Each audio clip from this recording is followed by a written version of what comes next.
When did we stop thinking for ourselves? The most dangerous thing about AI is not that it can write essays for you or perform a tedious task you don't want to sit with, but it's how easy it makes everything feel, because human beings have always chased convenience. We want things that are easy, fast, and instantaneous. Let me give you an example to truly understand what I'm trying to describe. Imagine this: a student sits down to write an essay. They are not bad students and not a lazy student either. Just picture a regular student like everyone else. So they open their laptop, they have the ideas, but the ideas are not fully developed. The ideas will take time to develop. So the student would need to think through it and figure out the points he wants to use in his essay. So instead of doing all of that, they ask AI, help me structure this, give me a better version of this, make it sound smarter. And within seconds, they get an answer from AI with a very polished essay that is clear and impressive. Something they would not have been able to produce by themselves, at least not without effort and not without sitting through the painstaking process. So they have this wonderful essay that AI has written, right?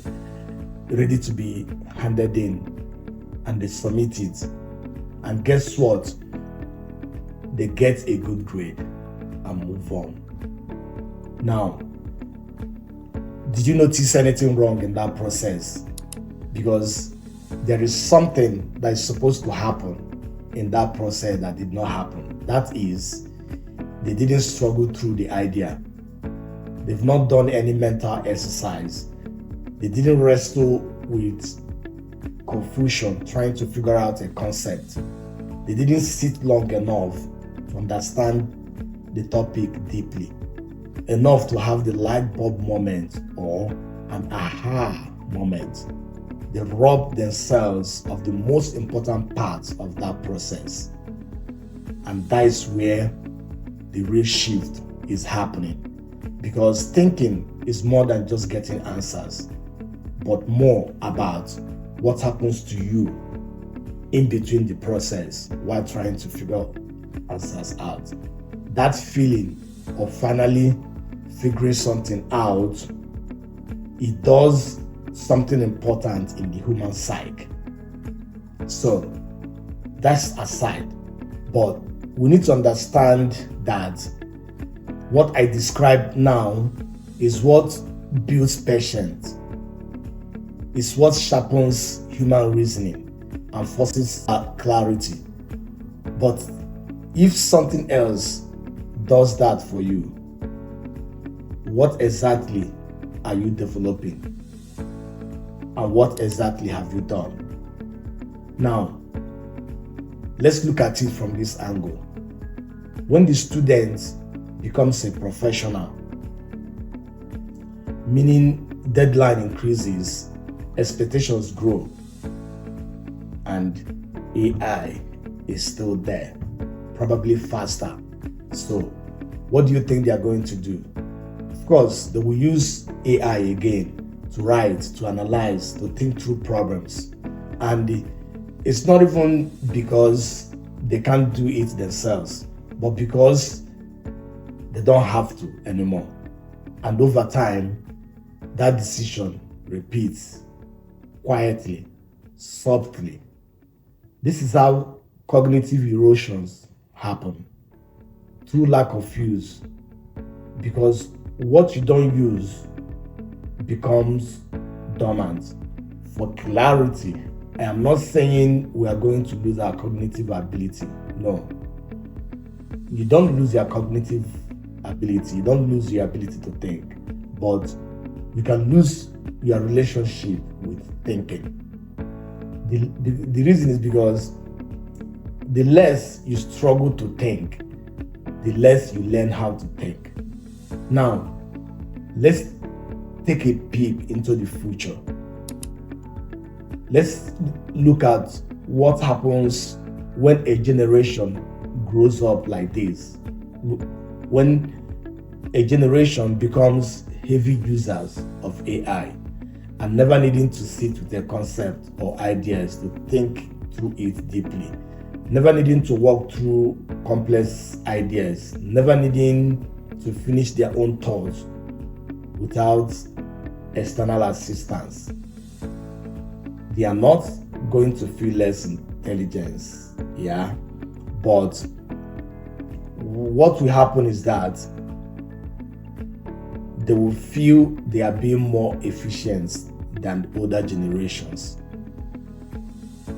Underneath that feeling, something very important is missing, and that is the ability to think deeply, question independently, and form ideas from scratch.